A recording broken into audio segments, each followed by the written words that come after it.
Hello everyone, welcome back to ESL Pro League. We're into our final game of our final series of the night. Of course, it's Kinguin up against G2 over on Cobblestone. It's where things are going to be going down. Hugo, what are you thinking about this?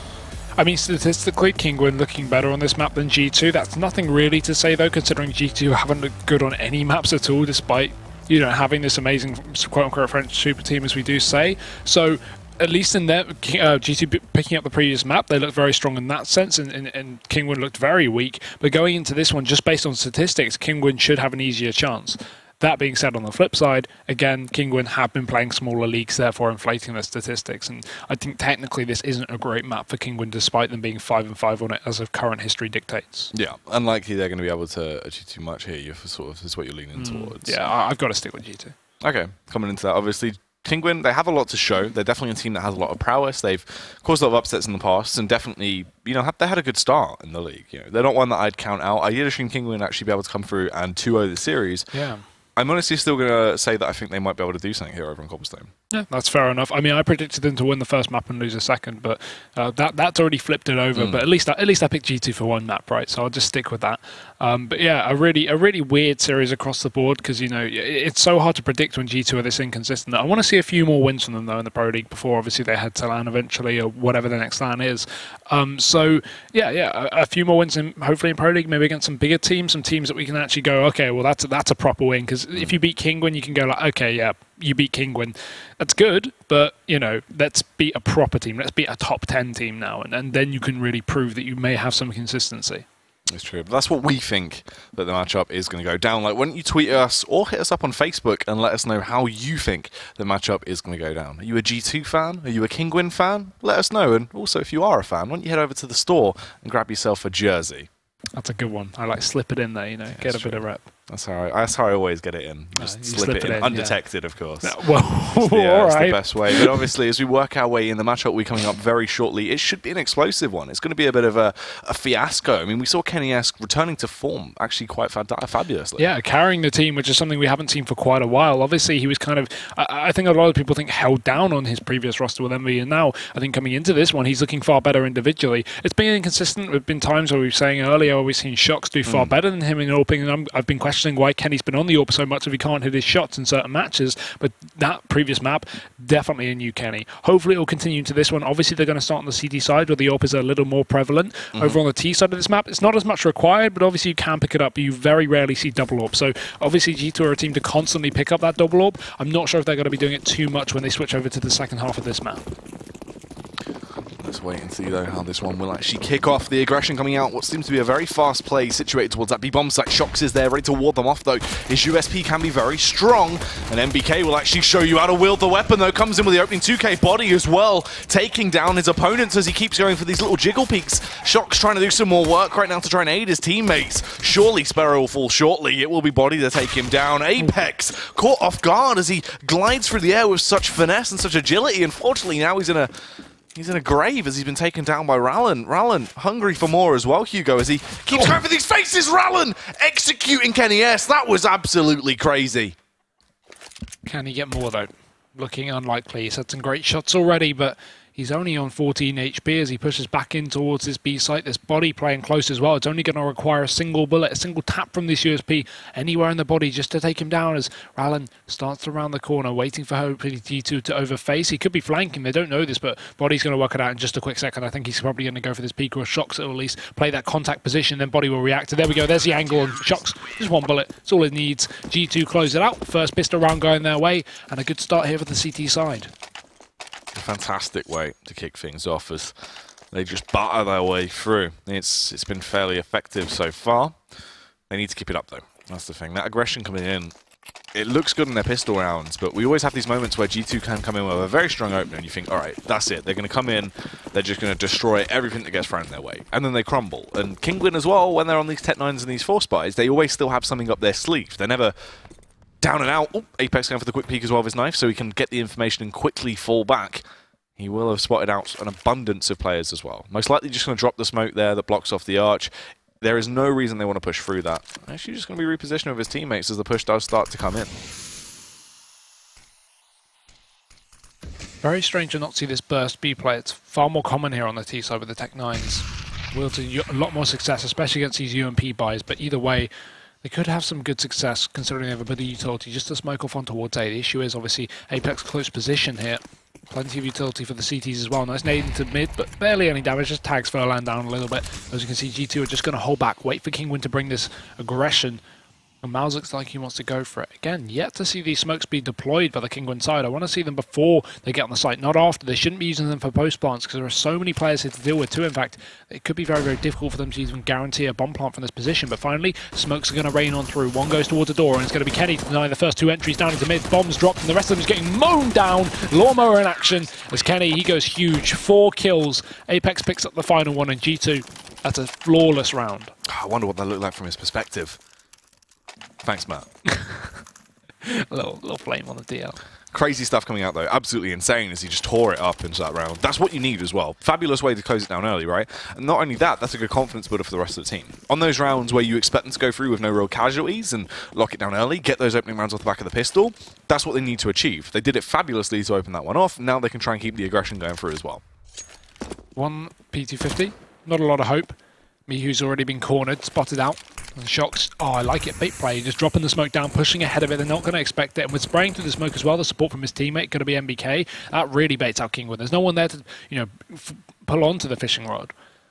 But either way, G2 are just looking for these early kills, trying to get a bit aggressive here on the CT stances. As we can see, out towards long on A, as Apex pushes all the way up. Same as Shoxy over towards the B halls, and he's going to be met with a couple of players here as he rounds the corner. Doesn't clear it out, though. That's so big. He now must think they're all over towards the A site, and as Kinguin start to burst on through, he's going to be made the complete incorrect decision. Body's dealt with a massive task. Yes, they're only pistols, but they're still dangerous. He tags down the first one. Only Furlan left as he picks up the P250, but still Body is going to be there for it, and that's enough. G2 get it done. Don't lose a player anyway, despite the aggression as well. Typically you see, if you get really, really aggressive on the CT side like that, push all the way up behind your opposing team, you can typically see some pistol kills.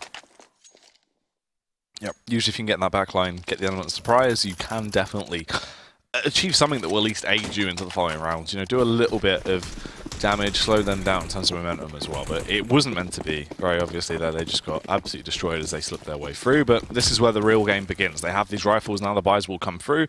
They're going to play a lot slower. If Apex keeps having these aggressive faces as well, this is where he's going to get punished for that sort of stuff, as they are stacked outside, ready holding the angle. If he would have gone for that information play, 9 times out of 10, they would have got a hefty tag onto him at the very least. Smoke up for Mihu, though. That's going to support his team from pushing up through long. Mal's looking to try and find the opener with the support of Sparrow as well as they make their way up.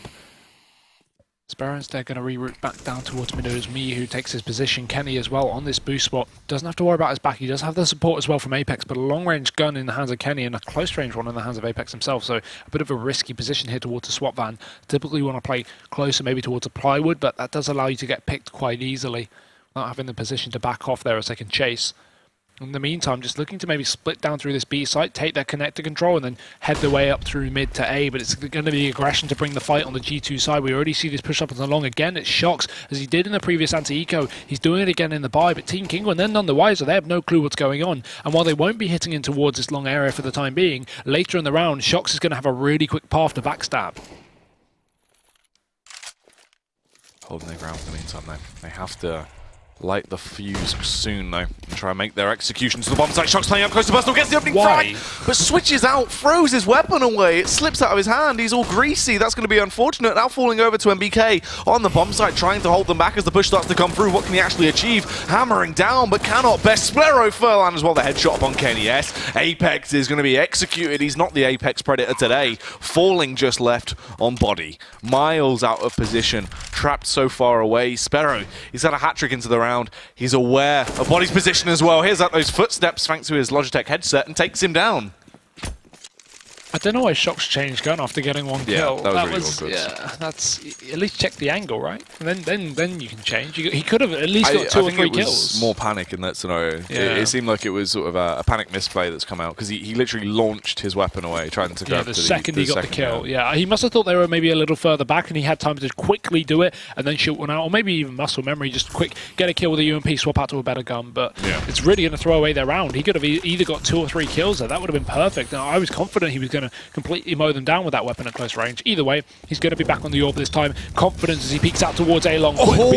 Quick kill though. Furlan wallbang going in for more. It's Shox. He lands himself too, but he's caught in the back lines. It doesn't matter. 2, 3 for him now. And Mouse does trade, but MBK still hot on the trigger to get that return. All onto Sparrow. And Shox, well, he's made up for his misplay in the previous round, I guess you could say.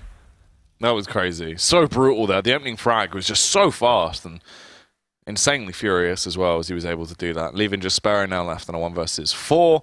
A round he doesn't have any stake in at all, right? The bomb is in their domain. He's got a minute left to play with, sure, but time is nothing if you actually can't find an opener.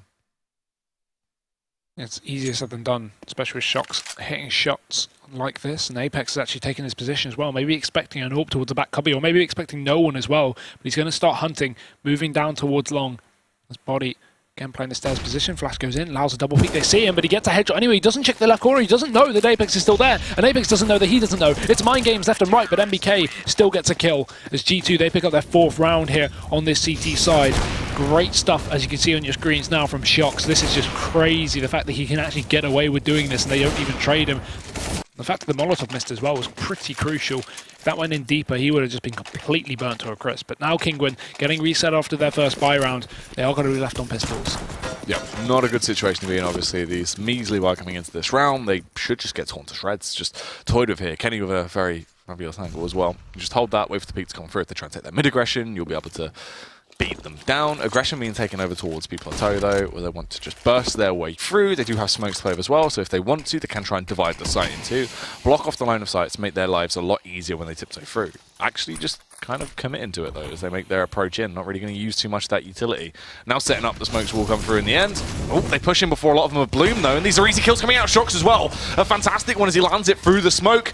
Blissfully unaware of the T's now, the positions that have been utilized by the CTs. They pushed up close and personal. They're looking up at Miku. You give him a rifle and this man turns into a rampant god as he tears his way through. Fantastic stuff coming out right now. 5 HP left on him, but he's already got a hat trick into the round and he's hungry for more. His teammates do start to fall though. Kenny S arrives on the scene with the AWP, will find one frag, hungry for another. Miku could peek into him. He would easily be able to take him down with the backstab from Pharaoh. Comes in, opens it up, grabs the AWP as well. It just lines on Shox now to try and do the damage. The aggressive peek comes through, but Sparrow connects the frag and they pull it back around. They had no chance in. Made work off the back of a really aggressive play from Miku, and Sparrow closing it out with the sneaky backstab. That was very, very close to him going down as well. I wasn't even confident he'd get it. The Glock is that bad of a gun. He could have just sprayed away and whiffed and got turned on, but either way, Kinguin pulling it back again. A very weird round here from G2. Bit of a throwaway, but now they are going to be on the eco themselves. A Deagle, a P250, an L2 and a 5.7, just a USP left on body. And Kinguin looking right and ready to close out another one as they set themselves up. Or posted towards B. Very standard play from G2. This is a kind of cheese round where you should be setting up with maybe a stack or a bit of aggression at least, but they're just holding close positions, hoping that Kinguin are going to walk into their crosshairs so they can at least grab some guns off of the rich poles here. Sparrow holding back for the time being. There is a peek coming through from Shox, but he's not really committing to the angle for the time being. And instead we are going to see this stack that I wanted to see, this time over towards the A site. Aggression as well on display. Shox obviously playing up close personal on the tight angle. Waiting for the peak to come through, obviously, just to snap for those audio cues before he tries to go for the play. Sparrow as well, still playing that contact angle towards the B-bomb site, hoping that MBK will peek into his crosshair and he'll be able to get the opening frag on the board. Shox in the backline, though. This could be so damaging. Stealthy Socks slowly approaching. No one is aware of this. This could be so huge as he gets the angle, plays it smart. Headshot goes through, grabs the AWP as well, but immediately tries to fall back. Gets himself into a better angle. In the same time, though, his teammates have started to fall. MBK and Kenny S being taken down. Executed body also going to follow the same suit as his teammates. Furlan, another frag going his way as he executes Apex. G2 really being dismantled into this round. Shox still alive, has scavenged the AWP, but really can't achieve too much with it. Do you want to know something really funny? Actually, we'll finish this off in case he does something crazy.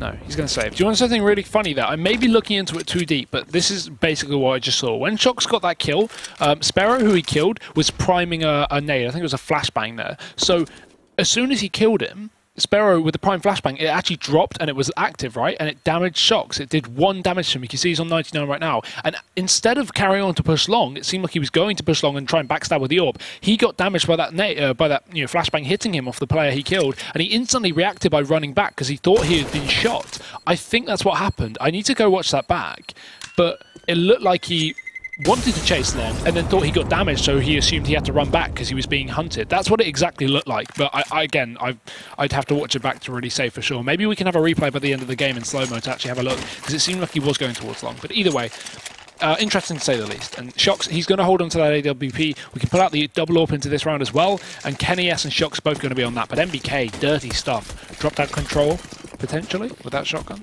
The auto shotty, mate. I hope it's the blue spruce skin. The blue spruce is the best auto shotty. Let's see if it will come into effect, though, what he will actually achieve with that bad boy. Aggressive play coming out from Shox, though. Once again, he's been so aggro with this AWP, and it's been paying off for him. And a lot of the rounds, he's been able to get that opening frag on the board. So it was good to see he actually scavenged it into the prior round. Kenny as well, obviously, getting the secondary AWP out over on him will be very effective. Miku taking the play, though. We'll try and force the hand of G2 as he goes for the push through. Has the backup of Mouse. You can see they wanted to go for that flash over. Just going to peek together, though. Apex going for the quick peeks right now as he just glides around. Smoke will block him off. Doesn't get any information. Looked like he wanted to block that, but going to be unable to here as we see the pressure put on from Team Kinguin. Up towards long. Kenny posted towards middle as well. Nothing will come his way for the time being. One of the two AWPs, and Kinguin should be aware of this. They know this team likes to double AWPs. They've got to be careful. Expect one in every single site, every round. Just in case G2 have got the cash for it, because they always will. It's Kinguin still trying to push their way up towards long. They have this mid control as well. It seems like they just want to go for this burst play once they've taken control. But the issue is, again, Kenny, he still is in the wings, waiting. The smoke will go down from the T side. That will at least allow them to cross to the close corners, which means Kenny doesn't have a great angle here for the AWP. They're expecting this, and they can actually smoke off the door as well here without being too exposed. Kenny going to be Molotov'd off. Will still peek into it, of course, but he's not going to be able to find the angle as the flames engulf his screen. Apex takes the first, though. Furlan will fall, and Kenny looking for more, but Apex is getting traded in the meantime, and Body trying to rotate back on him, but Kenny caught in the open on the site. It's Body to actually get some damage done. They both line up. He gets one, MBK gets the other, and he actually gets taken down as Mihu runs onto the site. The shotgun not having too much effect here so far for the G2 side, but it finally will as he runs on back in. The blue spruce works, and G2, they pick up the round. There you go. I told you the blue spruce is the best auto shotty skin in the game. If you got the blue spruce, you're going to win. Yeah, I can actually agree. Great gun, great gun. Obviously, the blue spruce buyer coming out once again from MBK. And meanwhile, over on the side of Kinguin, the AKs will start to reign supreme. Let's see what he can actually achieve with this weapon once again. 5 AKs in play, though they have no AWP over on Sparrow. This could hinder them slightly, as they just have so much more capability to play from distance over on the side of G2 right now. They are really equipped quite heavily. Shox as well with these aggressive faces, time in, time out. They've had no answer to it just yet. Apex, though, will be the one under contention. They try and take the peek in towards him, peeking at the same time. Apex will find one frag, but Miku, peeking in, just crouched down, will take down Apex. MBK now playing up close and personal with the blue spruce, hungry and waiting for the drop down sacrifice to come his way as he holds his own, hoping they're going to peek into it, but the timing is off! Oh, so awkward as he switches out to the nade. Rallen will capitalize. Body connects a headshot upon Miku, though, leaving them in a 3 versus 3, but look at the health disadvantage on G2. And look at the push-up as well towards the top of middle. It's Sparrow who's managed to snuck his way through, and Kenny has no idea. As well as him and Body being low, Sparrow has such a good potential to at least catch these players off guard. The issue is he's waiting on this connector control. Look at the position as well of Rallen. These are such great angles so far from Kinguin. They've got themselves into the best possible positions. And Rallen, he may even have a knife kill or something of the sort as he backs round towards a balcony. Kenny has no clue. I'm not sure if Rallen's seeing this, but he is just on the other side. He's walking closer. There we go. It's a shot coming through. He takes down the head of Kenny, and now we've got the man advantage for Kinguin. Only Body close towards middle, but he's pushed himself up. They may not expect it, and they won't. He's dropped the bomb. There's only 30 seconds left. They need to hurry up and get that back as Shox. He spots the cross, but he can't quite get the kill. Kinguin, they need to hurry the hell up. Yep, 20 seconds left to play with. Shox on the site as well. He makes an absolute scene as he connects that shot onto Rallen, regrouping now as well as he jumps on towards the bomb site. 70 seconds left to play with. Spiro has to go so quickly, but he's made his way towards B. There's a welcome mat there, and he can rub his dirty shoes all over it as he slips his way in. He has enough time to get that bomb planted, but he has to commit almost instantaneously. Slips his way on the site now. Full commit to the bomb plant. Shox arrives on the scene, jumps over. Has just enough time to connect the shot before he could finish off the plant. Bomb goes down, defuse comes in. G2, another round going their way. Giving Body enough time as well to grab that second AWP that was dropped that Kenny had. Yeah. Good job, though, from G2. I like the reaction. I thought Kinguin really would have had that round with the positions that they were holding, but they didn't know that Body was pushed up, which was really the be-all and end-all of that round. Again, the shotgun comes out. MBK fancying his chance at this scum once again. And the double up still continued, as you say, but Kinguin at least got the bomb down. They're going to have a bit of money, but they're actually, instead of saving it for one round, going to fully reinvest. I don't like this at all. This should be a save round for sure. The only reason they're doing it is because they're expecting G2 to be on the anti-eco and try and pick up some, SMGs here. But aside from the shotgun, which is doable on rifle rounds, this is really going to be a full buy from G2. So now Kinguin, they've read this one wrong. They're running in towards the B site, and while it could work out, it's a very risky play. Shox not going to be aware, but MBK spamming away with that gun. Shox looking for the kill over towards Plateau, will eventually land it, and they cross towards the site, but there's still Kenny in position. Pistol out. He will go down to Mihu, who's doing so much work right now. Sparrow following up. Mihu eventually falls, and it's a shotgun versus the M4. MBK spamming away. He doesn't know the position of Sparrow, but he's got the bomb, and he can wrap back around towards the A site. Makes his way towards A. That is going to be the play. MBK as well, still alive, has the trusty old shotgun in his back pocket as he starts to reposition. Clearing the bomb site, though, confused at where exactly Sparrow will be. Drops the blue spruce out, though. Will be switching out to the AK-47 as he makes his arrival on the scene. The rotate comes over. Sparrow gets the bomb down now, but he's going to take a very aggressive stance. Up close and personal will be the call that he has made. MBK will only take one shot to actually take him down. Spots him out, takes him out immediately. Fantastic play as he works his way through. A lot of time to play with as well, so he's going to backtrack all the way over towards the B-bomb site. Grab himself an AWP, then go back and defuse the bomb. That's risky. Has he got enough time for that one? Yeah, the bomb had only just gone down. He should have just enough. He's got it. That's still, it's ooh. Because he took a second to react, but yeah, no, plenty of time. He's going to have this defuse just perfect. And G2, 7 rounds here on the CT side, definitely continuing off the previous map, doing very well. We were a bit worried that it wasn't going to be able to continue here for the French guys, but at least they've proven that it will. So they take the lead furthermore. And Kinguin, the force buy, did not like it, and I mean, this one makes more sense. I guess they actually have a proper buy where they have the AWP in play. Glass cannon, albeit, but still, it's okay. That previous round, it's just an unnecessary force, to be honest. But I guess the thing is, they were still able to buy up into this one. All they needed was that guarantee of a bomb plant. It's true. Always scary as well. The blue spruce coming back out again.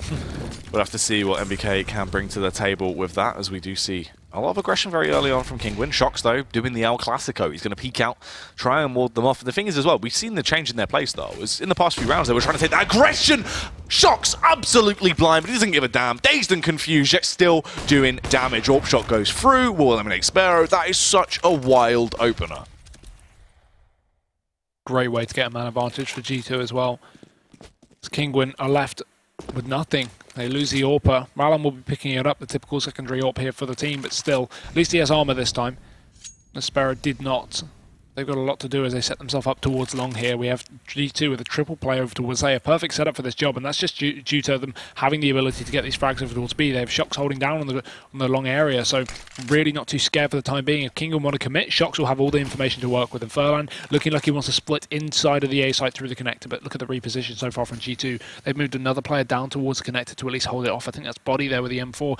As he waits patiently, but it's Kenny S to finally spark a flame. Takes down Rallan over towards long, looking in for more. It's a trade from Mihu. This AWP is being passed around left and right, and eventually it will finally work out for the Kinguin side as MBK tries to stop this split. He knows that Furlan's dropped. He's aware. You can see he's checking the angle, but he doesn't want to commit to the fight. As Furlan, he has got a rifle to play with. A bit of a tag goes either way, but Furlan makes his way out, and MBK trying to chase things down as Body is caught alone on the site. Oh, Blue Spruce comes through big, though, as he takes down Furlan. Apex as well towards mid, hoping to do something, but Mouse will be able to execute him. Headshot goes through. Close up and personal, though. Miku wielding the AWP as if it's a shotgun. Fantastic stuff as he lands the shot. Now they have all the time in the world to get that bomb planted. Shox, sure, he's coming in stealthily. They might not be aware of his location, but he still has to try and dispatch 2 men. It's not a one-man job. He has to try and find both frags. The elevated angle in use as well. Shox trying to get out of there. Switches out to the M4. Will try now to hope to slip his way back in. Scared, though, that someone will be coming in for the backstab. This is really too far gone at this point. Shox might as well just back off and stay alive, as it will be unlikely as he just slips his way in. He's going to try and take the aggression. Nade going over, though.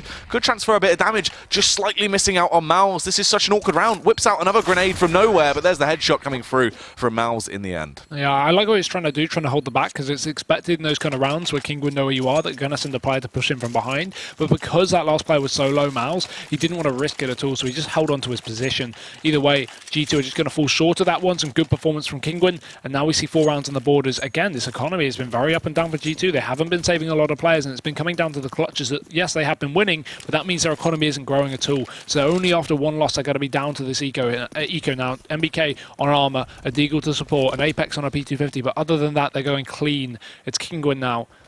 Looking like they're going to be able to at least extend their rounds by 1 more, up to 5. but I don't want to bite my tongue because G2 have done some worse, well, better rounds, I guess you could say. Ooh, the Sparrow connecting the opening frag though upon MBK. This is a whole lot better. Obviously, they're not scared this time around that Shocks will be there to just smite them as soon as they peek, because they don't have the economy to get that AWP out. So it just allows them to take these easy faces. They're going to play it a whole lot slower, use their range advantage, and simply just make their slow pushes into the round. Kenny S as well, very low now off the initial face. He tried to take the fight with an AK, and it's not really going to end too well for him. This aggression's good, but look at Sparrow. He's got to be aware. Another kill onto Shocks. Looking to make it 3. His body is still in position. They're over towards the plateau. Lots of nade usage here just to hold him back, but body's still going to push him behind. The thing he realizes is it's not going to be an issue. P250 is removed from the equation as well. Furlan does drop Apex, and now Kenny S tapping away, left clicking like a madman. Does land 1 kill onto Furlan. That's good. But nothing too much here to be worried about here for the Kinguin side. They will finally clean up the last player. Body gets dropped. And, well, Kinguin, 5 rounds here. It's looking better than it did, at least in the previous few. But, again, we're going to see G2 back on a buy.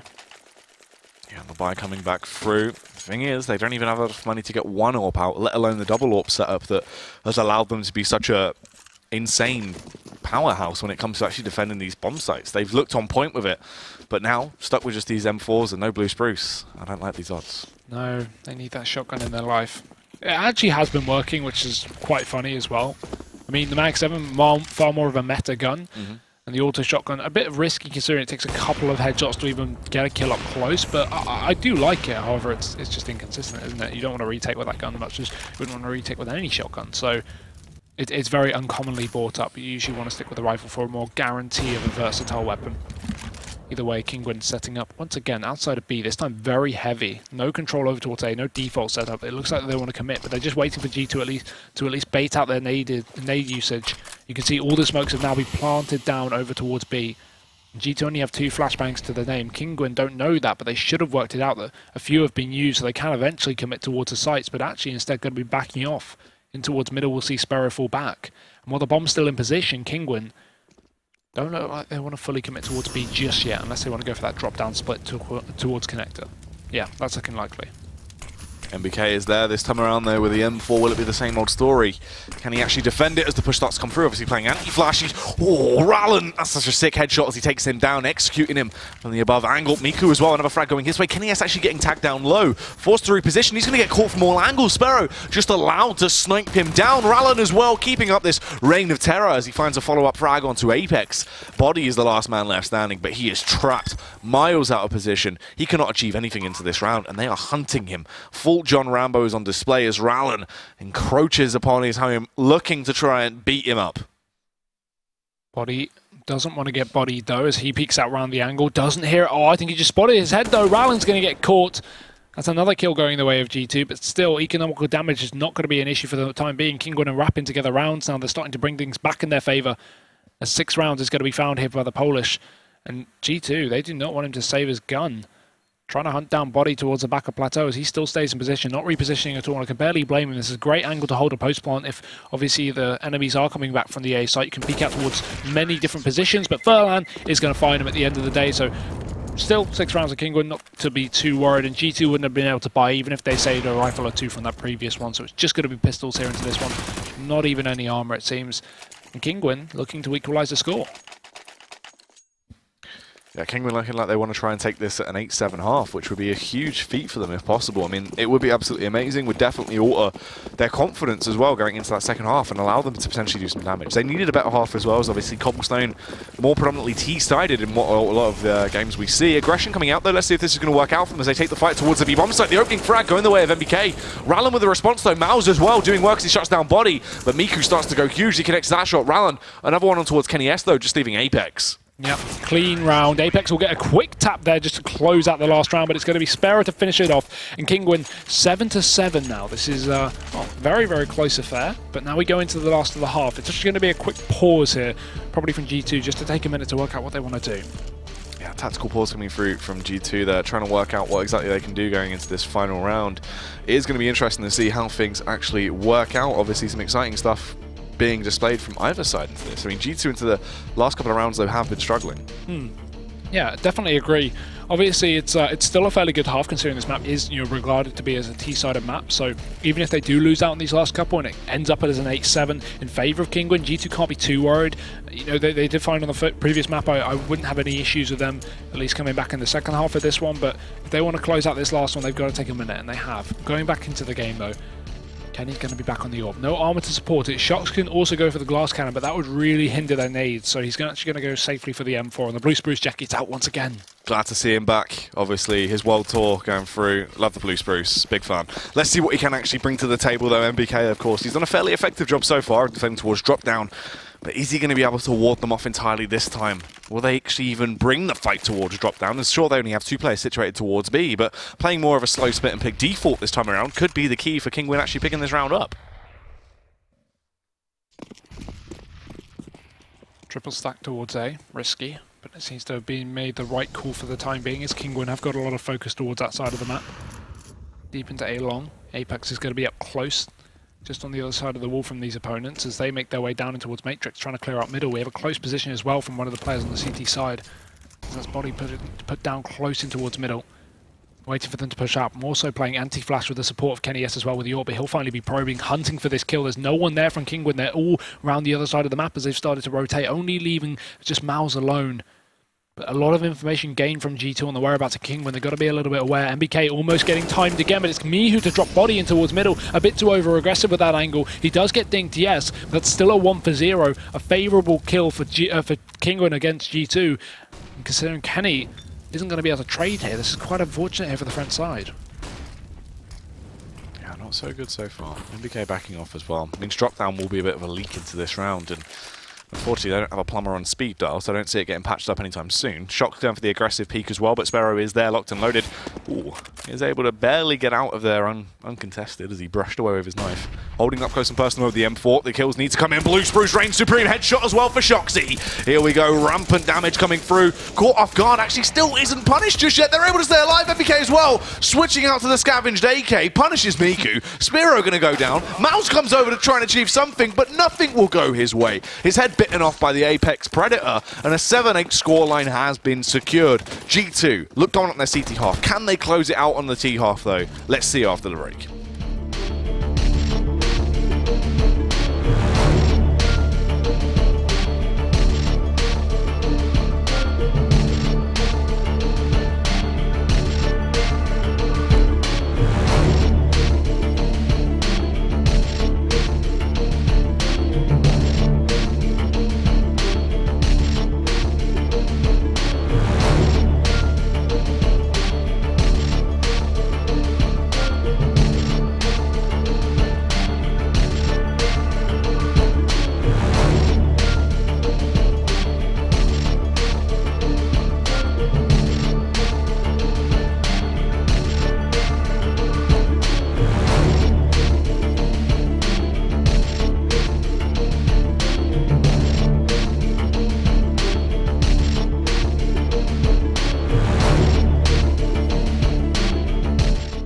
Hello everyone, welcome back. We've had a very explosive first half. Too close for comfort. Either side going neck and neck. Obviously the final round, very interesting though to see it going that way. Yeah, definitely. Same half that we actually saw in the previous map, obviously over on Cash, just favoring G2 8-7, and it's going to continue, but will this match be a dominant affair for G2? Obviously we've seen the different halves now. Kinguin have actually played on their T side, the side that they had struggles with over on Cash, albeit a very different map, but still the same effect, right? So now they're moving over to the CT side, one that they had a little more effect on. There's definitely a chance for Kinguin to come back, but G2 still looking El Clasico. It's true. It's been awesome to see them just tearing their way through, and there's still a lot more to come. Obviously, it'll be interesting to see what they're really going to bring to the table here over on their T side. Now, obviously, slightly more favoured on Cobblestone, and with that double up setup having so much potential, you wonder how much that's going to affect them. I think it'll be interesting. I don't think we see much double AWPing on G2, but obviously Kinguin moving over to the CT side are going to have Rallen and Sparrow on it as per usual. So yeah, Furlan and Sparrow on it as per usual. But yeah, I'm interested, to be honest. I haven't seen Kinguin play on this map personally, so I can't say too much. But I'd be interested to see the setups they use. They're always a team that have nice CT sides. The T sides always, while are good against lower tier teams, G2 definitely not seeming to be one of them. So they really didn't have too much effect, but moving into this half, we're going to be jumping straight into the pistol. So G2, full armor apart from Apex, he's going to be on that P250 with a smoke flash, and Furlan, he's going to be on the kit double flash. Sparrow holding for the angle to come through. Kenny S is going to take the fight towards him. Ooh, Sparrow just going back for one more little cheeky peek as well, but it's not going to go his way. Force fall back immediately now as an aggressive play will come towards the A-bomb site. No smoke on him, so he can't try and delay them either. The T's have so much map control now as they've pushed in straight away off the back of that. Very reactive. Yeah, and the CT's not really in good positions, but we'll start to see a bit of a rotation as Furlan makes his way through the connector. Actually sticking with his position, sorry. Moving back in towards B. Interesting, considering the map control that they had to give away to G2, still not, refurbishing their control over towards A as they wait. G2 starting to make their push as the players come out through middle with the bomb as well. This control towards A-long is going to be spotted by Sparrow straight away. And as soon as that smoke does come down, he's going to be fully aware. We'll have the support of his team as well to rotate back in, but they have to push in through the smoke door or drop in through the balcony. There's only one smoke. A nice shot from Mihu to open things up. MBK will fall. They're going to be trying to trade. Kenny running on into the site and his body to chase down, but Shox actually lands a kill. Body follows up. Kenny will fall to Furlan though, over towards the balcony area, and a USP grabbed to at least give some range advantage for Body. It's a 3-on-3 now, and the bomb will be going down here for G2. Get them on planted, they're in a good situation as well with these afterplants, but what more can they actually achieve into this round? Kinguin as well, they have a kit in play, they're trying to do some damage. The last bit of utility has been used to try and go for that opening kill, but they just couldn't connect the shots. Apex also rotates over to try and aid his teammates as well. Furlan does eventually find a headshot though, takes down Body, leaving them in a 3 versus 2. They outnumber their opponents now, and they go crazy! Everyone finds a frag, they dispatch their opposition, the bomb defuse will come through as well. Kinguin, a much needed opening pistol round, will go their way.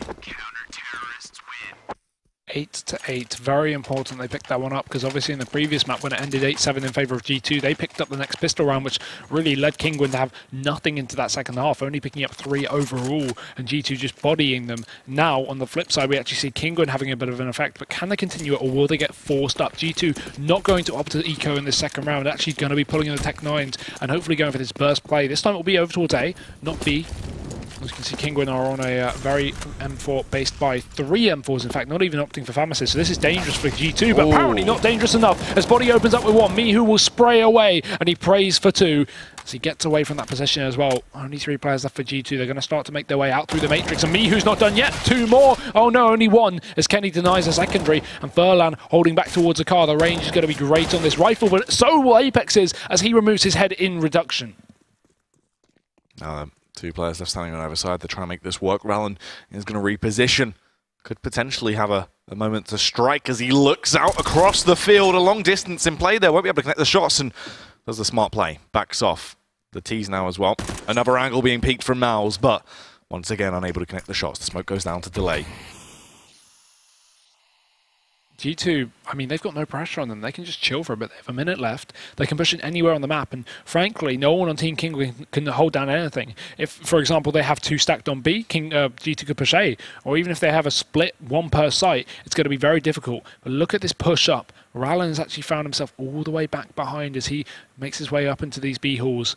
If they want to commit towards B at all, he can easily shut them down. So this information means that Miles knows 100% that they are committing to the A site. There's no way they're going to split up towards B unless they go through A and go through connector, which isn't realistic. 20 seconds left. We have these players pushing up and towards mid. Miles waiting for it. If he can stop the bomb plant here and allow for some time for Furlan to rotate back in, this could be perfect. But he goes for the first. Kenny falls, and there's the second. Doesn't even need to wait for his teammate as he rounds up both kills. In Kinguin, they pick up 9 rounds to 8 here. Good stuff. It looked like it was too far gone. G2 seemed like they had found a crack and slipped their way through. Miku had a fabulous open though as he just turned his way up amazingly. Unfortunately, there is not going to be a blue spruce in play, but we do see the Max 7 coming out on Sparrow. It'll be cool to see what they actually bring to the table into this round. Obviously, the T's, nothing really to play with. This will be a given. They will just charge in, you'd imagine, try and get this one out of the way as soon as possible. If they get the bomb plant, fabulous, but most likely not going to go that way. Yeah, not really expecting too much. I like the fact that Kinguin are at least playing it safe and going for so many M4s instead of committing to, SMGs, for example. It's just a lot safer. They don't really... Money isn't that important into close matches like this. You're going to typically want to just guarantee yourself the round, not let yourself get eco'd. It's safer. Considering the amount of force buy rounds we've seen win today, I'm glad Kinguin are at least playing a more reserved approach. I'm not even over-peaking here up against the Deagles. I like the position from Rallen. Very, very exposed, but he's going to have a bit of an off angle. He spots out 2 kills, goes for a third. Shox does trade, but the damage has been done. G2 have fallen around. And Furlan, he won't be allowing the last two members of G2 to pick up this rifle off of the body. Instead, he'll just be holding it down safely with the support as well from Mouse, holding towards a drop down. And Sparrow already pushing in towards the back lines. They know G2 are over towards B. T's slowly making their approach through Miku here, trying to hold the angle. Will back off. Oh, gets spotted out by MBK. He's aware of the information, seen a lot of players now as well, so he can try and capitalize, but he peeks back in, finds an easy headshot on MBK. Any chance they had to possibly do some damage to Kinguin now is gone. Shock still alive with a deagle, sure, but he should be backstabbed very soon. Sparrow just going to be walking over, arrives on the scene with a USP. Ooh, very awkward, shaky stuff, but he does finish up. Yep, and they save all the 4M4s as well, not opting to keep that Mag 7 for now, maybe reinvesting, but at least they have rifles to play with across the board. And now we see G2 reinvesting. Kenny back on his old El Clasico AWP. The rest of them are going to be sticking with the rifles as well. And Kinguin, well, they are leading. We're going into the first proper buy here of the half. Both teams going to fully invest. And aside from the lack of armor on Kenny, this is going to be a very fair round, considering Kinguin don't have an AWP to show for themselves. So whoever picks this one up is going to be leading the charge for the rest of the map, I think.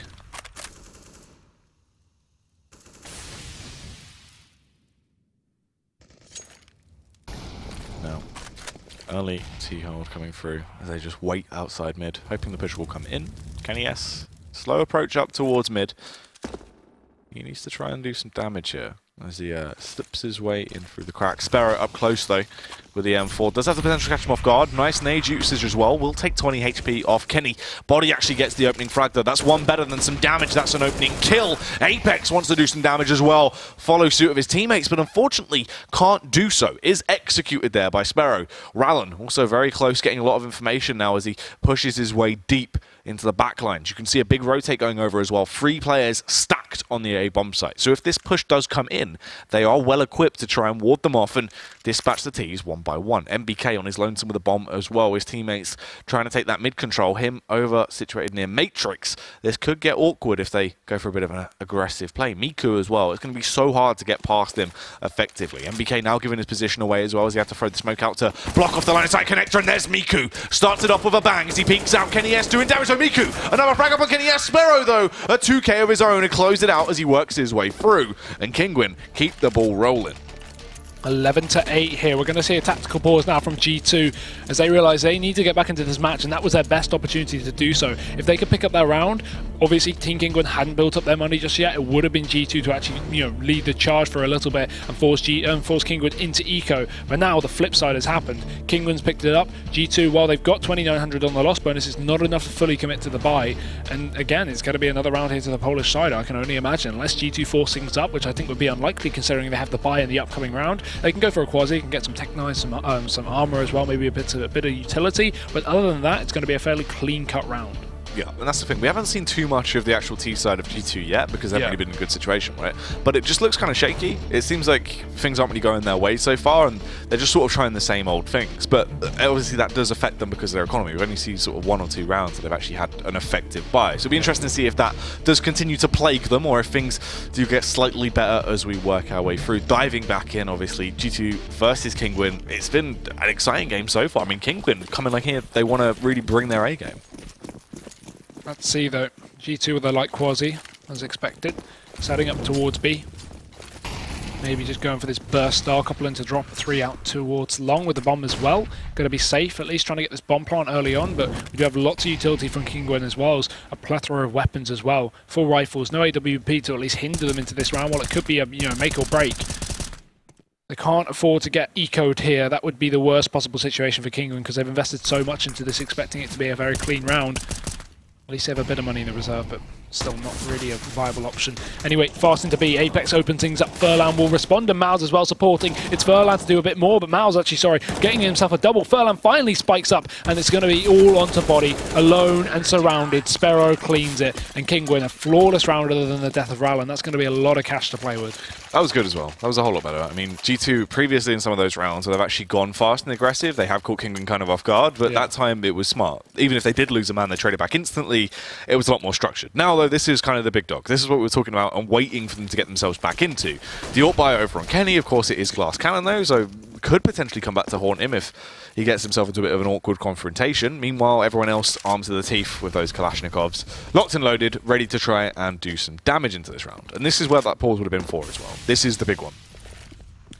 Very important here for G2, because if they lose it again, 14-8, very, very likely without a bomb plant in this one, because then they'll have 3,400 in their bank, and that is it, because they've fully invested here. But let's have a look. Kinguin posted up. We have a couple over towards some aggressive positioning as well, as we can see. As Mihu's pushed all the way up towards this matrix area, may just be overrun here.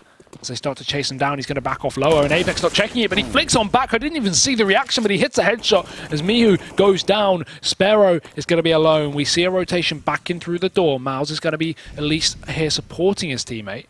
But G2, I like it. They found the pick. Wait for Kinguin to at least settle back down, and G2 safely could even rotate down towards B, knowing that there would very likely only be a 2-2 setup, meaning that B is going to be far easier to take. Because with only 2 players towards B, you can only have one focused on plat and one focused on drop down. But look at this aggression from Rao, and he knows what's up. He's going to be pushing, but Shox is more aware, takes the kill ahead, and now 5-on-3. Kinguin are falling in numbers. Yeah, this is great so far as these shots start to go out, trying to do some damage here. MBK on the aggressive stance. Mouse as well, trying to pick up a frag, but Apex too hot to handle there. We'll actually get that frag in the favor of G2. This is such an aggressive round, but it's worked out amazingly. That pause has come in massively. It's absolutely paid off, and Kinguin is going to be able to let this round slip now. They're not going to get the 30th on the board. This will be number 9 going into the back pocket of G2. Yeah, I was getting worried that Kinguin might just overtake them and completely smash them down. If they won this round, it almost surely would have been GG. But Furlan is now going to be having to hold onto this gun. Look at the scoreboard. Is that correct? Mihu is carrying. He is going insane. Everyone on G2 looking consistent around the board. All of them really performing at the same level. Kenny having a bit lower, but nothing significant. And it's interesting to see both Kenny and Apex, typically the players that would be opening up rounds, you know, with Apex entry fragging with the rifle and Kenny maybe getting picks off with the orb. Them at least situated towards the bottom of the scoreboard. It's also interesting that it's not actually a lowercase I in Kinguin, it's a 1. There's actually a 1 there. Where, sorry? In everyone's name. Look. Oh, in the... Oh, okay, sorry. I thought you were talking about the name at the top, and I was like, I'm pretty sure it's an I. Like, there's not... Yeah. Yeah. Fun fact for you guys out there. Why is that fun? Did you know that cucumbers are also pickles? They're also the same thing. Interesting as we work our way back through there. Let's see how this will go. Sparrow taking the aggressive stance over towards side. He was possibly going to go for the pick there. I thought that would have been interesting to see if he did try and take that fight, but playing it smart. Play the contact angle, let them peek into you. Boosts up his teammate as well. This will be good, because a lot of the time you don't really clear that angle too much anymore, and Miku could potentially get an opening frag on the board. Kenny also doing the same effect. Has the backup with his teammate Apex though. Flashbang goes over. They then will try and peek into it. Molotov to try and clear the close angle, which is smart. Oh, Apex as well. Living up to his name as he slammed down his jaws and executes Sparrow there. Yeah, you're all right in people negating checking this angle a lot of the time because it's so bad because you can't back off from the position. But it's great when you have a teammate to support at least. When you got 2 of you or a bait play back towards the edge of long. But now with Mihu alone there, if he drops in, he's going to make some footsteps, and now G2 are going to know what's up. So he has to pretty much commit in this angle just in case they're on the other side, because he doesn't know exactly where they are now with the death of Sparrow. But they are going to start to push up. He needs 2. He can't be happy with 1 here because they'll still be able to trade. He waits for the push. They check it though. Apex is away. You can see he wasn't fully going to be able to commit into that fight, but either way, takes the kill. Now 5-on-3. Kinguin is starting to fall apart, but finally Miles going to retrieve something at least here for the Polish side, but it's G2 to rush back in towards B. The empty site. Only Rallen alone. He has to go big, and he will get 1. Going for 2 as well, but so much damage will not convert the kill. So important that he had to try and get 2 frags on the board there. Luckily, Mouse was able to do some damage upon MBK. Look at this aggressive angle as well, utilised by Kenny S. Someone will peek into it, but he misses the shot. Kenny struggling to try and get that opening frag. Peeks up ever closer as well. Furlan can strike. Headshot comes through as they now make their push towards the bomb site. This is crazy so far. Body repositioning as well. Potential for him to do so much damage with the AK, but peeks out. Furlan gets the double kill. One of them being on his teammate, sure, but he still picks up the round. The 13th will go the way of Kinguin. That was so important there. They could have even lined up for Body there. Obviously, they lined up for Furlan, which is far better, at least for the side of Team Kinguin, but very scary stuff. And I love the position as well from Furlan playing close here. Look, Kenny goes to the shot. He misses it. There's no way he's going to expect the second player just to peek in close. And Furlan just pre-fires it, knows exactly what's going to be up here as Kinguin. They are finally back on track, 13-9. G2 still able to reinvest, and they will be going for the buy, of course, but still no AWP in play. This is dangerous. Kenny, I mean, he's got $3,000. What's he doing? Is he going to invest? There we go. Galil. Okay, he's got nades, obviously, alongside it, safer than investing in the AK and not having anything alongside it himself. And now Kinguin back in the driving seat, or back in play for Sparrow, looking good. Obviously the old issue of gravity coming into effect there. Kenny obviously forgetting that people fall when they jump. So he aimed a bit too high. Obviously working our way through though. Let's see how this one will go down. G2, they needed to try and close that out, as obviously look at the effects to their economy now as well. Kenny over on the Galil, not really the weapon he would choose in this situation, as it will hinder them a little bit.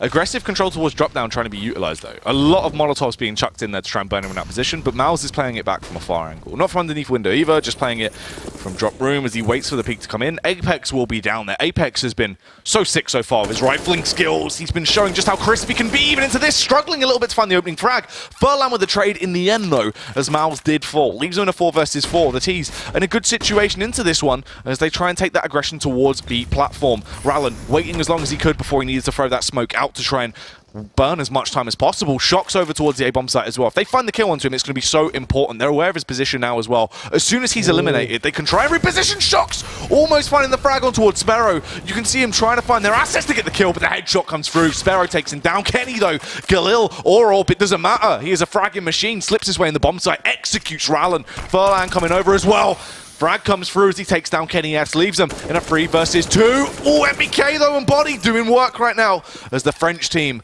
furiously fire off a couple of rounds. Do find 2 frags. Miku has to try and do some damage. We'll find 1 on Body, but MBK was able to pick it up. 10 rounds now for G2. They break the barrier. They finally get there, but it's still not over. They've got themselves a free one as Kinguin can't invest into this one. I do not want to see a force, even though they're going to have to double eco most likely in this position. They should just you know, stick with the pistols, don't get any armor. Just play it safe. You'd rather have full nades up into your buy round and obviously an AWP than go for any risky buys here. And G2, no AWP for them just yet. They're just sticking with the rifles. Body this time limited to a Galil and setting up for a very fast beat play. This will at least completely catch off guard Kinguin's eco. And G2 staying aware of the situation. They spot the first player. Rallen going to be close, but a bait player as Furlan peeks out as well. Apex doesn't care. He takes 2 kills. And entry's going to be going the way of G2 with no retaliation. Just RKO in the opposition there on the way in. Kenny S also going to find another frag back on towards Miles. Miku and Sparrow, the last 2 men left standing. Really not going to be able to achieve anything into this round. If they can do some damage onto teams that are just going overly aggressive, I mean, sure, that would help them out a little bit, but ideally they're as good as done already. Yeah, it doesn't seem like any exits will come their way. G2 just saving safely. They've already got the back control, obviously, by having MBK so far pushed back. He's going to be able to go, okay, guys, it's clear we can exit towards this position, and we're not going to risk anyone losing, going down to any of these exiting players who are rotating from A, because they know they're going to likely be in connector. While you can obviously aggressively rotate back into the halls, it's less likely, and with MBK obviously having cleared out already, there's no one going to be there. So Mihu and Sparrow hold on to these pistols, save them for a rainy day. G2, 11 rounds, closing the gap bit by bit. Apex here as he works his way through, just dispatching everyone. I mean, that was pretty awesome as well, the entries towards that bomb site. Those pistols and those close range angles, if they did go through undetected, could have been fairly effective, yeah. But obviously were punished. Rallen also going to go for the taser. Be interesting to see what he's doing there. Going for the community support officer loadout. Yeah, close angles are good, but they're going to, it gets you a free rifle to play with, but typically G2 are playing this one very reserved. They're playing in the trade game. So the thing is, while that gun used to be good because it used to pay for itself by getting $300 a kill, if you go for that and you shoot someone, you can't do anything. You don't get money bonus for that anymore, and obviously you can't pick up a rifle because G2 are going to be instant on the trade. So really, there's not a lot of point when you're into this kind of matchup and G2 are playing so perfectly together. Either way, won't matter too much. Economic damage is not an issue for Kinguin. They have nothing invested into this round. It's going to be G2 to just steamroll over this A site. And the buy will be coming up next time, but again, it's still undecided who's going to be taking this matchup right now. It's not looking clear at all, at least in my eyes, because if G2 can pick up the next buy round, it's going to be, still close, as Kinguin will have a maxed out loss bonus. It's true. They are going to have money to play with. And Sparrow right now in a Awkward situation, but it doesn't matter if he goes down. It really doesn't matter what he does into this round. As just having a 5-7 in his hands just means he can possibly get an extra frag. Just going to hold towards connector as well, so if they do hunt, he can try and have the drop on him. The T's not really going to be running the risk, though. Seems like they'll be playing it smart and just holding back. Yeah, I like that as well. So many people chase on anti-eco, and I understand chasing people who are saving weapons, but you know Sparrow doesn't have a gun, right? So what is the point of chasing? Just play it safe. Hold onto your own guns. Don't risk your economy, and don't allow the enemy to even pick you up and then grab a gun and then take it somewhere else. Because obviously, if Sparrow, for example, caught a player roaming there, he'd have an AK, he'd be able to bring that into the next one, then they'd have a lot more utility, and G2 would have an issue. But they play it safe either way. And Kinguin now, tactical pause. Yeah, going to go for the attack, obviously try and work on things, see if there's anything they can actually adjust and what they can do coming into this, as the scoreline's getting close. They're 1 round away from being equalised now, and 13-13 is not a scoreline you really want to be on. No, not at all. It's a hard one, right? Because they've had so many previous rounds looking so good, at least on this CT side, and then suddenly the last few, G2 upset 1, and they just storm it back, and Kinguin have had no effect. They've been getting no frags in these last 4 or 5 rounds, and now I'm starting to think G2 may be able to actually claw their way back into this matchup. It was looking fairly dominant for them over in the first half, but this time, far more. So yeah, it all depends on this buy right now. So if Kinguin have the money to go for the double AWP, they could pull that out. I think that would be a bit of a surprise, and I think that may be able to at least catch G2 off guard. Yeah. The issue is if you're left on retake, Cbble is a map where retaking is very difficult, especially on that B site, which is so easy to get control of and get the bomb down. So having a double AWP, if you have 1 on A and 1 on B, you're left with an AWP retake on B, which is just horrible. Yeah, it's going to be an awkward situation you get left in, which is not really what you want working your way into. I mean, basically the end of the game here at this point as well, because obviously if they go 13-13 as well, unless we see that OT potential come out, they don't really have enough of a buffer on either side. It really is that crunch time. I mean, they could close the game out so easily. Kinguin, they had a good showing. If they can try to get that momentum back behind them and have a good buy, I feel like they'd be able to lock it down. Yeah, you've got to be worried though on the other side. So let's just say G2 pick up this next buy, Kinguin invest everything they have, they spend their 5-6k into this one, G2 pick it up, Kinguin and then eco when G2 are 13-13. So they have to allow 14 rounds before they can even fully invest. They can quasi that 1 round and let them get to 14, and then they can buy up assuming they lose the quasi. So then it's 14-13, and if they lose that, it's game over because while they have lost bonus, they don't have enough to buy up at all. Whereas on the flip side, even if Kinguin win 2 rounds in a row, G2 can still buy. Yeah, so obviously the economy there proving to be a little bit of a nuisance, and that's kind of the storyline of that as well, is that they have been hindered so much by their economy. We haven't really seen them, in a lot of the rounds they would have been able to close stuff out, purely because they can't get the buyout that allows them to play their play style. It's really just shut them down. Yeah, hopefully we'll see this double up though. Sparrow's already invested, but the other 3 aren't committed just yet, so we don't really know, but I'd be very interested to see. I want to see some aggression. We've seen a little bit of solo play, especially on the G2 side of their CT, but at least looking at Kinguin's CT side, they've not really been pushing up at all, and that's something I do like on Cbble. You can go for those aggressive B-long plays, you can smoke in deep if you know the setup, and then just push with that early round, so that'd be something I like to see, and especially the fact they've only got 1 AWP as well. That facilitates an aggressive play far more than the double AWP, which is very risky again, because you can be left to retaking, which is hard, but we are going to see G2 actually bring a very fast fight. They know Kinguin are back on their buy, and they are going to be bringing in the hurt towards that B site. Yeah, make their approach towards the B-bomb site. Let's see what they can actually achieve here, though. Obviously, Sparrow does have the AWP in his hand, and he is there. Furlan as well, the tree boost being pulled out. This can be very effective. They haven't used it before as well, so it should catch the opposition off guard. So many tags being laid into the T's already early on. There's Furlan to strike, gets the opener, but Kenny S with a fire back will take him down. Things haven't gone too fantastic so far for Kinguin on the defense. Trying to get another kill as well. Apex connects the frag on Rallen Mouse. Sure, he gets 1, but G2 instant with a trade back, leaving them in a 2 versus 2 situation as Sparrow finds the opener upon body. Kenny S, though, pre-fire comes out, a premature shot being fired off. Shox trying to do some damage, but Mouse will actually execute him. It's just Kenny S left standing. He has the AWP, the weapon he's so effective with. He is that prolific fragger, but the tree boost been used. Mouse gets the angle, catches him off guard. The defuse comes in. Kinguin get number 14. Finally, after a hiatus from getting rounds, Kinguin are back on this game. Issue is, obviously, G2 have a lot of cash, and that bomb plant is only going to extend it even further by $800. They can still buy up for the next 2 rounds. So Kinguin, they are, still under a threat of G2 being able to pick this one up. Obviously, it's still close. G2 can come back right on and reset with this buy, but Kinguin looking good as they retrieve the double AWP in play. Rallen and Sparrow are going to be picking those ones up as per usual here for the G2 side. And frankly, I'm scared, for the Kinguin side, and frankly, I'm scared, but look at G2's retaliation. A T-side double AWP. This is rare, but it may just be what the doctor ordered. 2 orbs on that T side. I mean, it's going to be interesting though, because the thing is, as much as it's double the potential of them getting some crazy openers, right? It's also double the potential that they get punished and they get shut down early. Rallen actually going to take the fight over towards Plateau, peeking through, seeing if he can find the opening frag. Shox is there, scoped in, ready for the kill to come through. Oh, Kenny glides through the air like an acrobat trying to get that opening frag, but it's not going to go his way. Peek comes in from Rallen now as well. Does he spot out Shox it? Unfortunately not. Smoke does go through. Smoke of his own will be chucked in to try and block them off for the meantime. Molotov's being used as well. A lot of nades going towards that B bomb site right now from G2. Kenny and Apex also going to make their approach up through mid towards that A bomb site. The CTs under heavy contention. They're going to push a bit deeper over towards the plateau. MBK in a great position, but it's Kenny actually to open things up over towards middle. Mihu falls down. Now they've cracked open this A bomb site with only 1 left defender, as it is going to be Sparrow pushed up. Body finds another, and Apex, he doubles down for the second kill. This is so good. They've got control of this A site, and MBK's even chiming in for 1. It's all left on just Sparrow here towards the A site, as he's caught alone. The bomb's already made its way down into B, and this is what we talked about. We said the reset. This could cripple Kinguin's economy, and I'm sure it will. As Sparrow, there's no way in hell he'll be able to save this. G2 will not let him get away. They have the cash to chase. They still have 5 players alive, and frankly, Apex is going to be on the hunt. He's behind, spraying away, but it's MBK to close it, and G2, they pick up a 13th, reset the economy, and I think they may be able to pull this one back again in their favor. Yep, Kinguin, no money, right? Like, look at them. They're absolutely broken. They're homeless. They're living on the streets.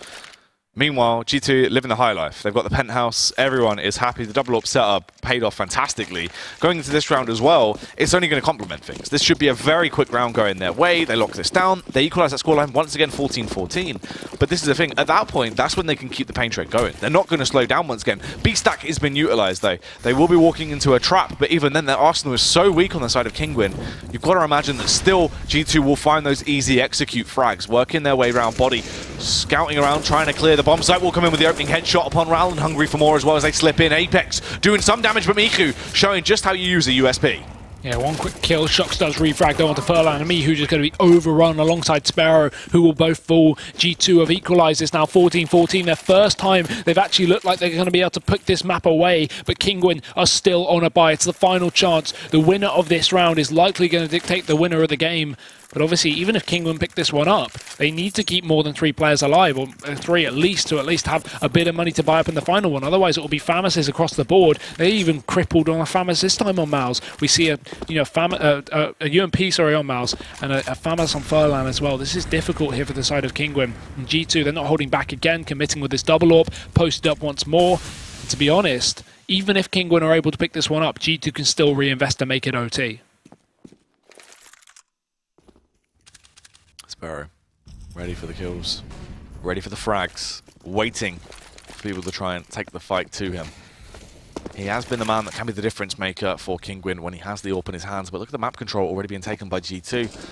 Slip their way through, gain control of Matrix now as well as they want to try and take that fight up through middle, but everyone is stationed over towards side. That smoke confusing Kinguin so much, they're putting all of their assets here to attempt to defend it, assuming there will be a push through. Sparrow misses the opening shot as well. Kenny also capitalizes. The site has been completely blown apart. Abysmal as they slip their way through. This is horrendous. They'll be able to get that bomb down, and I'm not going to be surprised if the CTs just save, as they need some weapons going into the final round.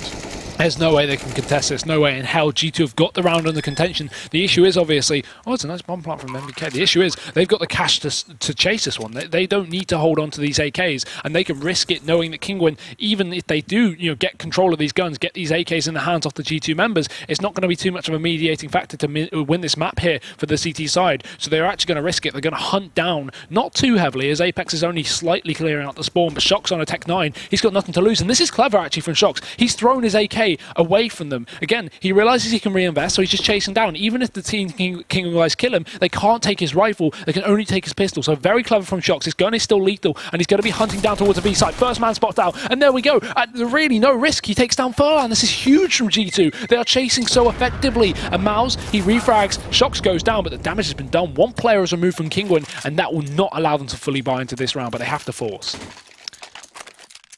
Discussing what they actually want to go for in terms of the buys, it's going to be so awkward though. Working their way through at this point, you have 3 rifles. That's it. That's the most they can actually invest into. Mag 7 comes out and 1 MP7 of all weapons as well. I mean, I would have kind of opted to see Furlan just go for an upgraded pistol buy at that rate. I mean, it can be deadly in a close range, right? This MP9 is crazy, you know, in terms of the burst fire, well, not burst fire, but you know, a high fire rate. Sorry. So it can be dangerous in positions like drop down, for example, or broken wall. But it's me who actually to open things up. Kinguin at least kicking it off on the right footing, but it's still a tall order for them to close out this round. As you can see, G2 still committing to a bit of damage towards Long on both sides of the map, A and B, as Kenny's looks for this pick. But he is alone. If he goes down here, Kinguin are going to be in great position to close this one out. But again, it's a pressure down towards B. You've got to worry. Furlan is pushing up here with the MP9. His body gets close there with the AK. Almost spotted. This smoke could dissipate and Furlan could get himself a free kill or two. Shocks. Oh no, he doesn't know. Furlan gets one. He drops down as well. Doesn't even get traded. That's so effective for Kinguin. Me who follows up. There's only 2 players remaining, Jackie. This seems like this may be done and dusted. OT is just seconds ahead. And Furlan, while he is flashbanged out, it's not going to matter because he's got the smoke to at least hold him back towards the stairs, waiting for his team to regroup. Time is ticking away from G2. And frankly, so are their players. Sparrow as well, ready to execute. MBK has the shotgun in a primetime angle. Fires down, will execute. Body 2 HP, falls. Overtime will be called upon. Working our way through. I mean, absolutely crazy that it's even gone that far at this point. But they are going to take it to OT. A final round where it looked like they had done enough damage. They played it smart, did as much damage to the economy as they possibly could. But it wasn't enough. Yeah, very, very strange. Actually, she didn't get away with that one, but the double save was so important. If Shocks managed to get himself a kill or 2 more, that round probably wouldn't have been doable. It was the M4s that made it work. It was Miho getting that opening kill, and frankly, it was Furlan just jumping up on top of that plateau to get himself a kill with the MP9 that really shut down the round for G2. So going into OT now, it's anyone's game. While G2 can work off of the confidence they had in the previous half, frankly, it was an 8-7 half. It's now 15-15. I'm not predicting at all. Well, I'll stick with my original one, but I'm not. It could go either way. It's a coin toss at this point. It's true, there's never much love when it goes OT. So it's going to be interesting to see how things actually go down working our way through. I mean, usually we see really close games like this and then we just see a 3-0 or a 4-0 in OT. We just see an absolute stomp, which is weird enough, but it is very common for one team to just go, all right, guys, stop playing around, just kick it in, and they just stomp their way through OT. We've seen that a lot of the times. I mean, we've already seen it today with the previous matchup. So, yeah, it's very doable. One team could just stomp their way back in. Because again, if you pick up 2 rounds of OT, you pick up the third 99% of the time. And that's the thing as well, that economy boost that you get, because it you know, obviously you have 10k to start with, so you think, okay, I can invest quite heavily, but it can still be broken. You can't have that healthy economy all the way through if you do lose those rounds or invest sort of wildly. I mean, even if you say buy up an AWP on the first round and buy up an AK on the second, you cannot, and say you lose both rounds, you can't afford to buy on the third, which is crazy. You don't even have to reinvest in the AWP twice, just one AWP, and it can cripple you for the third round, which is so horrible. I'm very, very worried for teams that rely on double AWPs like G2 here. And Team Kinguin don't as much rely on them, but like to pick them up. G2 kind of use them going, they either go, okay guys, we're stomping the opposition, let's pull up the double AWP for fun, or they go, guys, we're getting stomped, let's pull up the double AWP and switch this one around. And the fact of the matter is, if they pull in this double AWP in OT, it could cripple their economy if Kinguin win. Yeah, so it's going to be interesting to see, obviously, how that actually boils down when we work our way back into it, because it's been so close as well. That's the thing. You know, sure, it goes into overtime, so it does sort of show that the game has been a close matchup, but it has been incredibly close. There's been so many back-to-back rounds where you never really know how the game's going to go, in situations that neither team is the one that's favoured as well. They're picking it up. Exactly. It's a hard prediction, to be honest. It all just depends on how the economy is invested, whether we see any safe buys with just full rifles, or whether the AWPs are pulled out immediately, which is what I can imagine on both sides of the map. I feel like maybe a double AWP on CT to start things off. I don't want to see the first round double AWP T. Maybe if you go for one AWP on the T side and you win, you can then reinvest or at least save it from the enemies. But if you buy double AWP T side first round, that is the riskiest thing you could do. Then again, this is G2, so who knows? They're hard to predict, and they are going to be investing now, as we can see. A solo AWP for Kenny S, a solo AWP for Sparrow, at least playing things a bit reserved here. Yeah, they have actually opted to go for a fairly conserved buy, which is good. You don't want to throw all your eggs in one basket and then fall over and break them. That is how you make an omelette, but just not a very tasty one. Let's see if the kills will be coming out, though. Kenny S obviously holding the defensive angle, seeing if the peeks will come his way. Miku playing up close and personal there. Not going to go for an information peek, though. Personally, I feel like omelettes taste better when they have broken eggs in, because I don't really like the whole egg shell. But either way, Apex opening up towards Long. Nice quick pick from the man himself, and Mihu going to fall one of the key elemental fraggers here. The Kinguin side, that is a dangerous person to lose early on, considering he is really carrying the scoreboard as per usual here for the Team Kinguin guys. AWP is still remaining though, that's going to be on Sparrow, so not completely incapacitated here, but Maus is his body, he just jumps right up, gets himself the headshot, and G2 sitting pretty so far. now making their play towards that B bomb site. Let's see what they can actually achieve. Furlan will be there trying to rattle off a couple of pot shots to force them back, but they use the confidence. They chant their name as they begin to push their way through. Shocks as well with a backstab play. They overwhelm Furlan. They will execute him, leaving just 2 members alive on the side of Kinguin.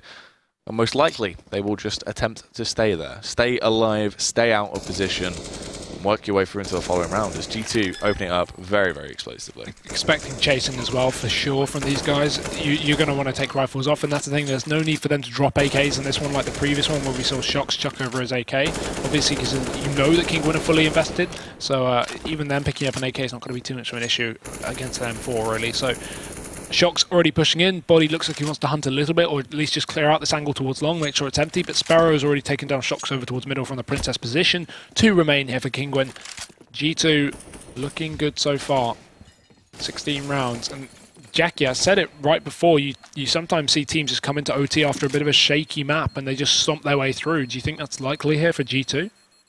Definitely possible to try and get the momentum behind you. Things as well, if they close it out very effectively on their T-half, that's when I'm going to be pretty scared for Kinguin. Because G2 have a flawless T-half, but you need that 1 round to close the game out. And that's so easy on the CT side as well when you have that double up that they can possess. And if you have 3 rounds and you know even if you lose 3 in a row, you've not lost the game, you only go into a second OT, you can risk it and go, guys, first round, double up, let's make things happen. I think you mean first round, blue spruce across the board, right? Oh yeah, sorry, 5 shotguns, yeah. Thank you. Let's see how this round will actually go down though. Molotov is going to go up towards drop down. Miles setting the place ablaze to fire at the disco. No one's dancing today. G2 can't find this opener towards long. It's going to be, oh, a nice nade set up there from Furlan. Nothing will really too much damage onto the G2 side. And I like the mid play here. Risky, because Mihu's focused over towards the Matrix, and he could get just wallbanged or chased out through middle with the help of a pop flash, but Apex not going to be hunting. Instead, they're focusing towards middle. And actually, Sparrow's posted up, so Mihu's fairly safe as long as Sparrow hits a shot. But here's a flashbang. Actually, the smoke going down. Now Mihu's going to be worried. He's got no support, but he's reactively pushing up. The footsteps will be heard, though, by the player on the other side of the wall, and I'm sure he's going to check it. He will. And BK, he knows he's there, so he takes the kill. And now Sparrow going to be alone towards the A site. We see these players drop down from the drop down as they start to rotate one back down towards the A site. It's Miles to reposition, and Furlan to have to hold off solo, but he's already smoked off, meaning G2 can essentially commit towards this A site with the help of a split from drop down. They don't need it. They will actually just play the mind games as they fully rotate back towards the A site, but Kinguin are none the wiser. Miles went for the pot shot but couldn't actually get the connection just yet. So Sparrow is there waiting as he will execute upon Apex. Takes him down. Repeat comes through, but the Molotov will set the place ablaze. Forced to try and peek a little bit more and give G2 another opener. Kenny S reigns supreme as he will utilize the AWP. Sparrow, it looked like the AWP should have hit. Luckily, he will find the one connection upon body. Kenny S, though, the nade rolls in, blows him out the server. NBK another frag as well going his way. And it is just Rallen. Oh, Rallen off the shots. Actually gets one, but NBK to retaliate. Another round into the pool of G2. One more to have a flawless T-half. Kinguin have a bit more money though, obviously, because they saved in the first one, but still not looking great. Mag 7 AWP in play. Actually, no, it's better than I expected, to be honest. It's just that double save that allowed them to buy up. It's only Miles is having a bit of an issue, and he's even got full nade, so I'm not even too worried, to be honest. I think that gun was thrown over, though. I think Miles actually bought the AWP for Sparrow. I'm not 100% on that, though, so... Even so, a decent last buy considering all things, and G2 having 2 rounds in a row so far. They are looking very dominant, but can they convert the third? Because Kinguin is still under contention with the buy that they do have. The AWP is going to be dangerous here for Sparrow. Let's have a look. As you can see, G2 are just going to be holding back passive for the time being. They have the money for the triple AWP there. The triple AWP? Well, I hope they wouldn't go for that, but they have the money for the double AWP. But they're not going to be investing on it. Just Kenny S, which is safe, of course, but surprising, to say the least, considering they had a lot of effect with the double AWP in the previous half.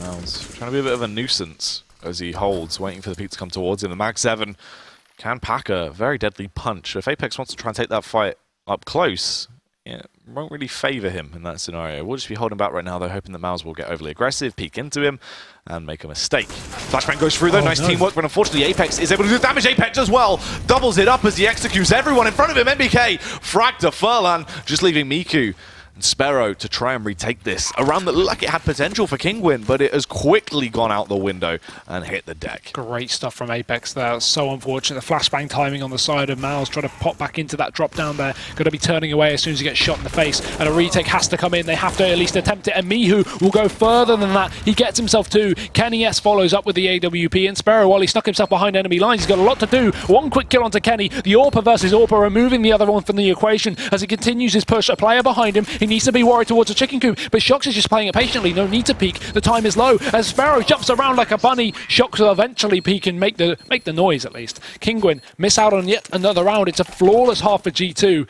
And now we go into the second half in just a minute where, oh, they only need one round.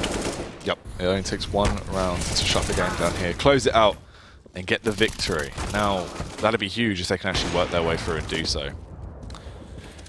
I'm quite scared for Kinguin here. I just don't see them picking up one. I don't see them picking up three in a row. I see G2 picking up one. It's not that hard of a feat, especially if you can have that ability to go for the double up early on. I think they might probably just play it reserved with a single orb, especially considering they've been doing that a lot on the T side, despite the economy being good. But still, they have obviously the potential to go for that double orb, and they're a team that so commonly do here, even on Cobble, even on T side, let alone CT side. So yeah, it's going to be scary. But we're going into the second half, ladies and gentlemen. I'm sure you're all on the edge of your seats. I very much am. In fact, I'm standing at this point. Jackie, who stole my chair? It looks like you're sitting down. Yeah, okay, I think you've lied, actually. Toxic. You're a filthy liar as we work our way into this final round. Let's see how it could go. Potentially could be the penultimate one. The blue spruce has come out. Great stuff to see. And the double up as well. Yeah, this is the penultimate buy. This is the round where you really have to give it to G2. You'd imagine they will be able to do some damage here. Let's see how the aggressive play will come into effect, though. Obviously, those orbs could be very aggressive if they wish to try and use them that way. Could definitely catch Kinguin off guard. They only have the one over on Sparrow. Now, the thing is, in those previous rounds, Shox was going so aggressive towards that B bomb site, which he is doing again.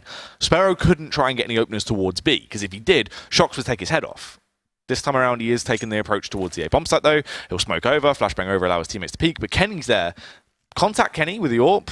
You don't really want to try and run this risk and take the fight. 9 times out of 10, he will be able to land the shot. Actually panics, though. Goes for the pot shot, forced to fall back as well. Gets away with his life, but he's the mind games. He plays for Matrix. Oh, the timing! Kenny! The whiff comes out as he gets taken down by Miku. Follow-up frag as well, Miku. Goes huge as he tears his way through. Mega Miku in play. Unfortunately, Body is there to put him down. Puts a stop to things. But only a short stop here as we still have a 3v4 favouring Kinguin as they push up onto the site. Mal's not going to be able to find the open. That could have been the deal for Kinguin. All they needed was that one more frag to almost close out the round as we're now back into a 3-on-3. Shox posted. If we see this long control from Furlan, it could fall apart. All he needs to do is hit his shot. Shox holding back. Flashbang blinding him just for a mere second as his bomb rotates back in towards the middle area. But what is that? Rallen just jumps out in the blue spruce, Jackie. It's cursed. It's not hitting shots. It's barely tagged. As now we see Kinguin split up towards A with just a low HP Body sitting on the site, exposed and alone as they know exactly where he is. The Molotov forcing him out of position. He has to move forward. I think he might burn from that as it spreads, but he actually repositions safely. They know where he is. They will hunt him, and Furlan gets a kill, leaving just Shox. The thing is, though, working our way through, even if Kinguin get this opening round, they still cannot close out OT throughout this half. They can only go on to try and get the next 2 rounds. Yeah. And the fact that G2 actually invested in a double up in this one as well means their economy is going to be crippled. It's a very good chance Kinguin could actually pick this one up and take it to double OT. Shox looking at another AWP there on the floor. Jealous. Trying to work out. Oh, there you go. He's found a frag. That was alright. Sparrow's just walked into that one. It's like when you have a glass crane door and someone runs into it because they think it's open. That's just happened there. Is that what you do? Yeah. Well, no. Well, yeah. Yeah, it did happen once actually. Yeah. So they are actually only going to get through with that one AWP over on the T side. Didn't want to run the risk of grabbing the second one up and trying to use that double AWP setup. They get one run on the board. Their 16th has been locked down. There is still money to play with over on G2, and there is potential, obviously, for Kinguin to work their way through this. But they cannot close down over time. They can only take this into double OT, whereas G2 basically still have 2 more lifelines to try and pick it up. The exact same buy comes out once again. Everyone is happy. Everyone is looking good. But can they try and change history this time around? Or will Kinguin lock it down once again? This is such an impactful buy with so much money invested into it. It's very difficult for G2 to justify it if they lose it, because if they do fall short, they will have nothing for that third and final and most important round, other than the ones saving Shox who have a bit of cash. The rest of them really spent all of their money, only lost bonus to play with, which really isn't built up too much. It'll only be 1900 after these 2 rounds of OT. So Kinguin, let's see what they can do.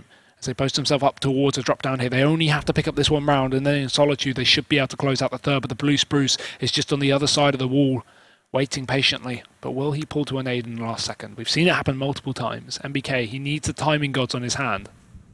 It's true, playing anti-flash right now, up close and personal, waiting for the peak to come through, revving his engine, ready to unleash some damage, some sprucey damage upon his opposition. Kenny as well, waiting for the right moment to strike as he goes for the peak round now with a backup of Apex. The shot comes through, the wallbang, Kenny's shutting down Miku, the bomb is down in their control. This is a fantastic way to kick off the round so far. Furlan low as well, 10 HP left on him as they start to push their way through. They want to overpower them. Apex trying to use the aggression, the elevator angle comes out for a spare, but it doesn't work out. Headshot comes through from Apex so far. G2 starting to tear them a new one. They're ripping their way through them. Apex undetected as he works his way round, but Bonnie will actually find the frag, eliminating Mouse. Molotov goes down. Kenny trying to double up his frags, but it's Bonnie to do the work. Apex will send Rallon off to the Burns ward, and G2 pick it up.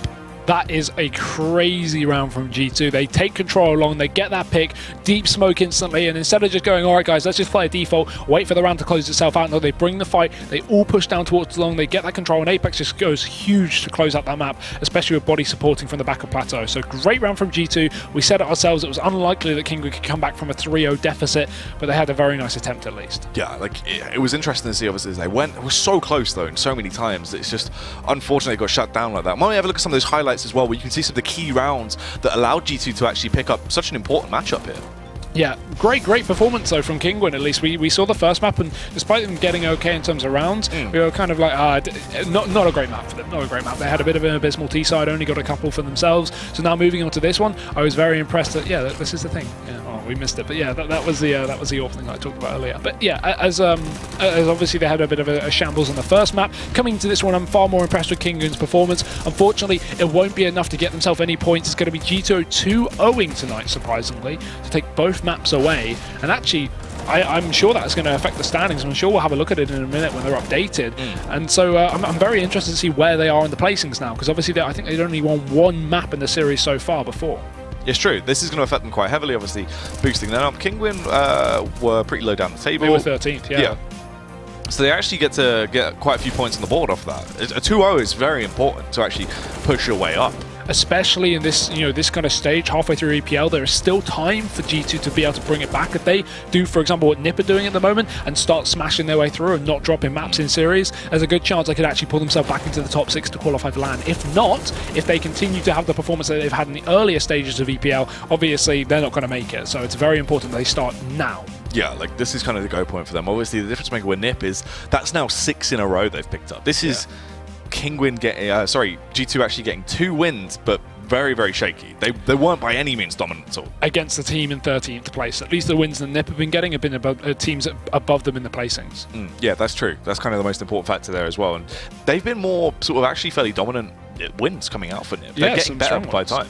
Yeah, definitely. I mean, some of them have been close, but most of them have been fairly strong. 16-10, 16-7 wins. So I'd say for a team that lost the first 6 matches of Pro League, and frankly have been abysmal since the end of last year, I'm very impressed by their performance so far. It's true. Let's have a look overall with today's results, though, and see what went down not only on our stream, but also on the main stream. Oh, interestingly enough, actually, if we take a look at that, the big one that stands out, obviously, FaZe versus Astralis, right? Yeah. You got the 16-9 FaZe winning that out over on Nuke. That's pretty cool. Yeah, and Astralis picking up Inferno as well, so still showing that these two teams are so equal, even after the great performance from both of them at IAM. I'm also looking at the Mouse one. Mouse currently at the top of the table. A lot of people saying it's undeserved. Obviously, most of their wins actually being after Nico's departure and still performing very well, but actually coming against a very shaky VP, who we actually saw lose 2-0 in the series against Hellraisers yesterday, and now coming back and beating the top team. Very impressive from VP. That's pretty crazy, yeah. VP looked so bad yesterday. They weren't playing to the best of their ability. It was not the VP we're used to seeing. No. It was basically just a snack show. And obviously coming in there, being able to lock it down, that's pretty cool to see them sort of return to form. Yeah. It's good as well because that also will shift the standings. So if we have a look at those and see where things are going to be lining up after today's results.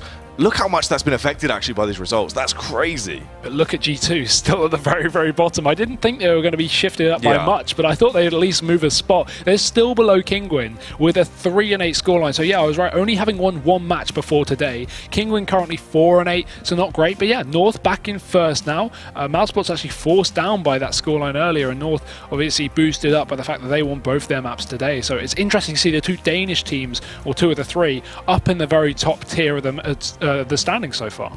Yeah, that's actually very crazy how much that shifted things. Very awesome to see that coming into effect there. Pretty wild. Guys, if you are just tuning in, unfortunately, the show is basically over. But if you did miss out on stuff, you can always head over to our YouTube channel, get the VODs there, subscribe, and whilst you're there, Hugo, what do you want to do?